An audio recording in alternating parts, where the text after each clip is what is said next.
Episode 37, Who's Telling the Truth? Donna thought that Debbie was too pretty as she watched lots of boys staring at her longingly from the audience. They were all talking about her beauty and her modesty. "Everyone smile at the camera," said the photographer. Donna was not even in his viewfinder. After the photos had been taken, the host asked everyone to leave but stopped Alex and Debbie. "Alex, please wait a moment. As the highest contributor, everyone is curious about your situation. Have you got a moment to talk?" "Alex, please accept this interview," shouted one admirer. "I want to know more about you, handsome," another girl said. The audience began to cheer for him. All right." Alex had no choice but to agree. He held Debbie's hand and stood in the middle of the stage. "Alex, can I ask, is this girl your girlfriend?" The host asked a gossipy question at the beginning. Everyone was waiting for Alex's answer. "That's right, she's my girlfriend," Alex replied and held Debbie's hand more tightly. He was feeling a bit nervous, afraid that Debbie might publicly reject him. However, when he saw Debbie smile shyly and lower her head, the fear in his heart was lifted. In the audience, the girls were sighing heavily. "Alex, can I ask, why didn't you leave your name after the donation?" "It's very simple. The purpose of my donation is to help the kids in the village, not to help my reputation. Also, $130,000 isn't a lot of money to me, so leaving my name wasn't important."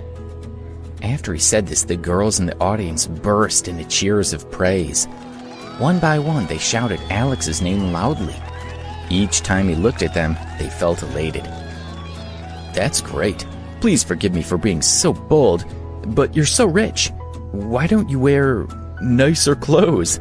And your girlfriend does dress well," the host said. Alex was embarrassed, and he replied, "I'm from a rich family, but I don't think I have to wear designer labels just because I'm rich. On the contrary, I feel more comfortable in basic clothes. As for my girlfriend, I love her and enjoy buying her nice clothes." "You're too charming. I can't help but fall in love with you myself." "Last question. You're so understated. In your life, has anyone ever misunderstood you?"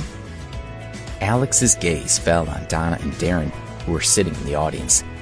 His lips curled up into a smile. "There is someone," he replied. Alex was not a vengeful person. He preferred to sit and discuss things, but Donna and her boyfriend had gone too far just now. Not only had they insulted him, but they'd also maliciously slandered Debbie, and this made him extremely angry. "There was one guy who told me in front of everyone that I'm a loser, and said that I can't even afford to eat in the cafeteria. His girlfriend said that my girlfriend isn't fit to wear clothes from the Autumn Beauty Boutique, and that the two of us are conceited." When Alex finished speaking, the audience indignantly turned to look for the couple that Alex had talked about. "We want to know who they are. They sound like they deserve each other. This speaks stupidity and the woman's mouth is cheap," one student said. Someone else called out, "Alex has donated $130,000. He's awesome. If you have the guts, stand up now and tell us how much money you donated." "You better not tell me who those losers are. I won't be able to control my fists," another shouted. At that moment, Donna and Darren were so angry that their faces turned bright red. They wanted to stand up and shout at Alex. But when they saw the excited crowd around them, they became nervous. The host spoke to the crowd. "This kind of person is the trash of Preston University. Please don't take what he said to heart. Most of us know how well Alex treats people. Thank you for chatting with me. Come on, everyone, give a big cheer for Alex and Debbie." There was thunderous applause from the audience. The students genuinely admired Alex and envied Debbie for being with him. What a great catch. Just as Alex and Debbie were about to walk off the stage, a girl came up to them from the entrance of the hall. She sneered as her sharp eyes locked onto Alex's face, and she said, "Alex, you've got nerve." Alex was slightly surprised to see her. He smiled wryly in his heart. Why is Kathy Fairweather haunting me like a ghost, he wondered. The others in the hall were outraged by Kathy. At that moment, everyone heard a loud voice shouting at her from across the hall. Alex is such a cultivated and noble person, yet you have the guts to come here and criticize him? You're shameless. Kathy pretended to ignore the voice as she continued to walk toward the stage with a cold smile. Now she understood everything. She was furious with Alex. She knew about his generous donation and told herself, he donated $130,000 just to show off in front of me. This money was in his attempt to win me back. Seeing Alex and Debbie standing in the middle of the stage and accepting the crowd's cheers and admiration like celebrities, Kathy was heartbroken. Alex had been her boyfriend. She had rejected him, and Debbie was just a peasant who had stolen him. Kathy simply couldn't accept that they were better than she was. She gave a cold snort toward Alex and Debbie. Then she snatched the microphone from the hostess and said loudly to the audience, "Fellow students, you were all tricked by Alex. He's not from a good family at all. He is scum." The audience, of course, did not believe her. They all told Kathy to stop talking nonsense, but she was not flustered at all. "On the day of Alex's donation, I was by his side. The fact is, he pretended to donate $130,000 to show that he was generous in front of me and wanted to win me back. If he did donate $130,000, it wasn't his family's money, but the money he won from the lottery. If you don't believe me, you can ask this girl if what I said is true." Kathy looked at Laura. "It seems it could be true. That day this girl was by Alex's side," Laura whispered. That convinced everyone. "So what this scum just said now was a lie? He's not from a top family at all. I think he's just a poor scum loser," one of the students said.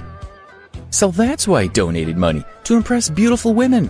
What he said just now sounded so genuine. I can't believe we've seen through his lies so quickly," another shouted.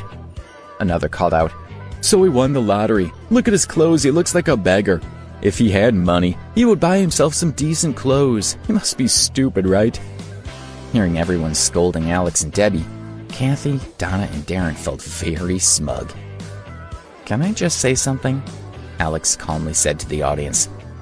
Someone from the audience replied, "We don't appreciate your tricks, so what else do you have to say? You're just a liar and a loser."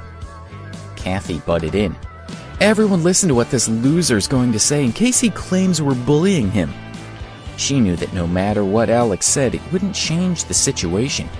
She crossed her arms over her chest and raised her eyebrows at him. Alex cleared his throat and said, "I've decided on the spur of the moment to donate another $130,000 to the poor villages." No one could believe it. A total of $260,000? How could Alex, a sophomore, have so much money? Everyone's first thought was that Alex was desperate and saying the first thing that came into his head. "Forget about $130,000. I'd be surprised if you could take out even $500 today," one guy shouted. Kathy didn't take Alex's words seriously.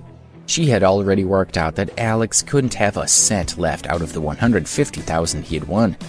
The others agreed with Kathy. Alex ignored everyone and asked Laura for the account number for donations. He called the customer manager of Metro Skybank, Robert Miller, and asked him to transfer $130,000 to that account.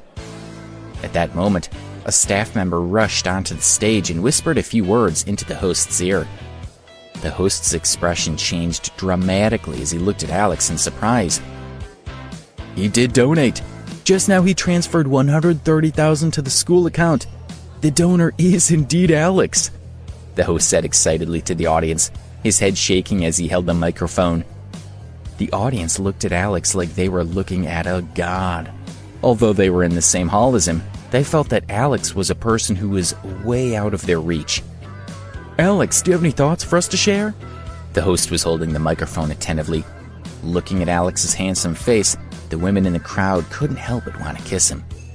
"Actually, to me, the amount of money I donated doesn't seem that much.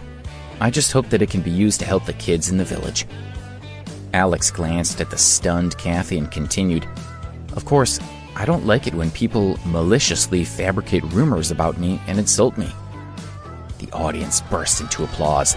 One girl shouted, "This is the magnanimity of a super rich gentleman. You can't tell me that Alex is a loser. I'll never believe you." Alex is so handsome, and he's rich. He's so perfect, another cried out. Just now that horrible woman criticized Alex. That was terrible. She even said that he was chasing after her. Ha! Are you still pretending that's true? Another said to Kathy.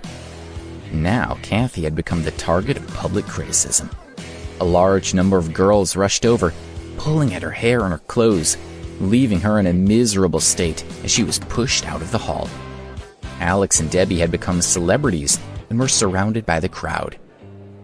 But when everyone was distracted by the girls chasing after Kathy, Alex took advantage of the moment and he and Debbie quietly left the hall. The girls chasing Kathy soon gave up and stopped running.